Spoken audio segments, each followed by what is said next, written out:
Back here on CBS Sports HQ, once a Dallas Cowboy, always a Dallas Cowboy, right? Maybe that depends on how your exit went down. And one of the more shocking moves in NFL history, the Cowboys traded the all-pro pass rusher Micah Parsons to the Green Bay Packers a week before the season.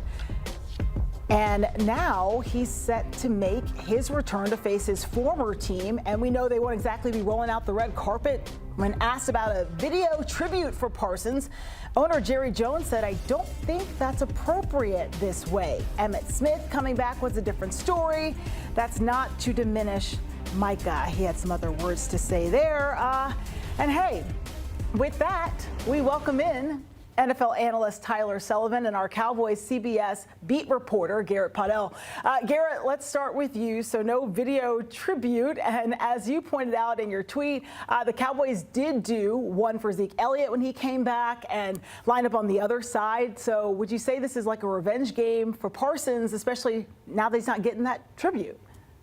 Hey, Tiffany, great to see you. And I would definitely say it's a revenge game for Micah Parsons, because Micah Parsons went to Jerry Jones in January and attempted to get the contract negotiation talk going early, wanted to get signed before free agency to help out the team, get the cap space done.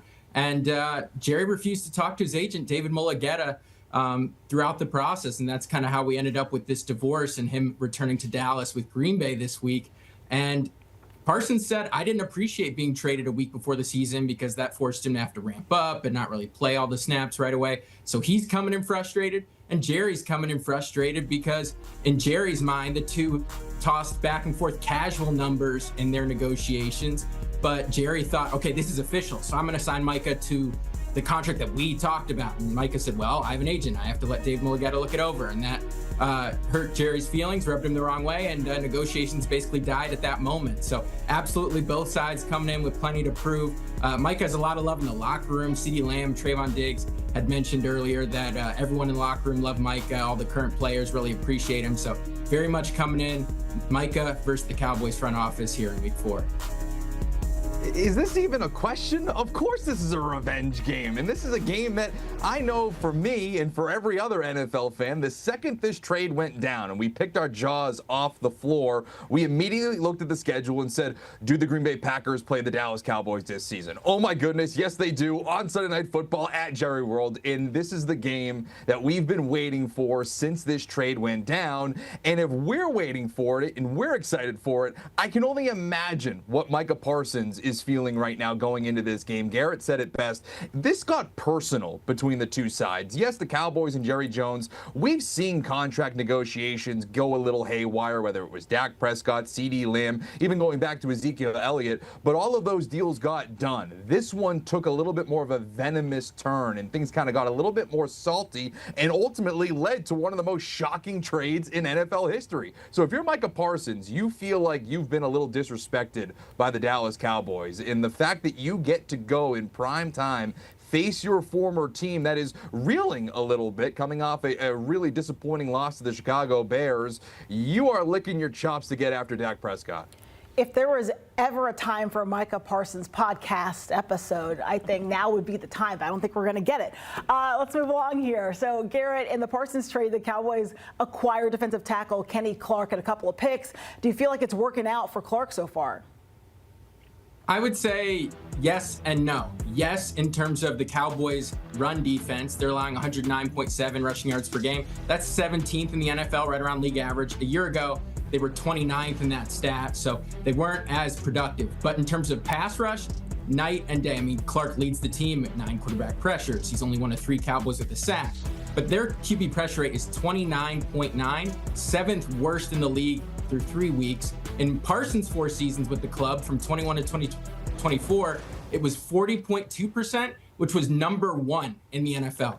So the Cowboys defense, they've given up a lot of explosive passes. That's something Brian Schottenheimer said when I was at the facility yesterday, is unacceptable. And they're not just like 16 to 18 explosive passes, yard passes. It's 40, 45. The flea flicker to Luther Burden that went for the big play touchdown in Chicago. And so, yeah, this is definitely something where Clark showed up the run game, but it's kind of been at the expense of the pass game and everything else because they're allowing 30.7 points per game. That's the 4th most in Cowboys history through their first 3 weeks.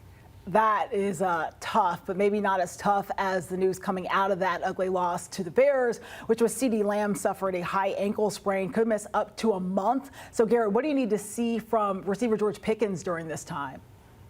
Yeah, I think the Cowboys are going to turn to him. He's going to be the new number one. Schottenheimer said this is nothing new for GP because he was the Steelers' go-to target for the bulk of his career up in Pittsburgh. But it's going to be interesting to see the relationship between he and Dak Prescott, because Dak threw him a pass that resulted in an interception. It was dropped. Tremaine Edmonds, he made a diving, awesome play on the ball to pick off Prescott for the first interception of the day early in the fourth quarter in Chicago. And after that, Pickens received just one more target.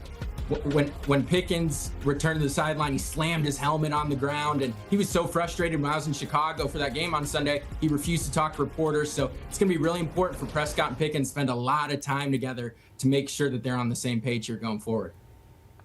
And as much as we talk about Pickens, another guy that I think we should be looking at is Jake Ferguson, the tight end. He had 14 targets with the Chicago Bears last week. The Green Bay Packers give up the third most receiving yards to tight ends. I think he's going to be a heavily featured item in this offense with CeeDee Lamb now out. So pay attention to Jake Ferguson. I hate to keep bringing up what the Cowboys lost in that loss to the Bears, but along with CeeDee Lamb, they also are going to be without their left guard and Tyler Booker. He also has a high ankle sprain. So what kind of impact, Garrett, is this going to have on the Cowboys offense? Well, Tiffany, even though he's only a rookie, it's going to have a major impact because Pro Football Focus rates Tyler Booker as the 5th best run blocking guard in football, 75.9 PFF run blocking grade. So this is a big loss. I mean, one of the bright spots, if you could say, from their loss in Chicago was starting running back Javonte Williams, 76 yards on 10 carries, 7.6 yards a carry. That is awesome, and that's one of the few, things they do have going for them in Dallas. But without Booker, perhaps that run game becomes a little less productive. They're going to put in TJ Bass, a third-year undrafted guy out of Oregon. He's played 35 career games, 5 career starts. He's somebody who they love the attitude and intensity from TJ Bass, but he just won't be Tyler Booker, a top 5 run blocking guard in the NFL. All right, well, let's go to our Tyler Sullivan. Tyler, surprising loss for the Cowboys. We talked about it against those Bears. And then the same kind of goes for their next opponent, which is the Green Bay Packers. They lost to the Browns. So can Dallas bounce back against Green Bay? I don't think this is the week for the Dallas Cowboys. I think this is the week for Micah Parsons. And really, I think you look at this matchup, and I think last week's upset to the Cleveland Browns kind of woke up this Green Bay Packers team. They were talking about going undefeated leading up to that game. I think that loss certainly brought them back to reality, and I think that's going to be to the chagrin of the Dallas Cowboys, because I think they're going to come into this matchup mad. I think they're going to come into this matchup mean. And we talk a lot about, obviously, Micah Parsons and CeeDee Lamb and that kind of aspect, the Green Bay Packers defense and the Dallas Cowboys offense. Let's flip that. I think that the Green Bay Packers offense could light this defense of the Dallas Cowboys up. We've seen it this year, whether it was Russell Wilson throwing for 450 yards or Caleb Williams last week really lighting it up and finally looking like a number 1 pick. I think that says more about the Dallas defense. So let's look at Jordan Love, who's 3-0 on Sunday Night Football. I think he could be in for a massive game against this secondary. So what exactly are you telling me about your game prediction then? I'm telling you to lay the points of the Green Bay Packers. I'm telling you that you can lay the 6.5. You can even lay the 7 where it's coming around. I think this is a big get-right game for the Green Bay Packers. All right, Tyler, Garrett, thanks so much for the great insight, guys. Good to have you on with us. All right, well, we got you covered here on Sundays with NFL Today Plus. That starts at 10 a.m. streaming on CBS Sports HQ and on Paramount Plus.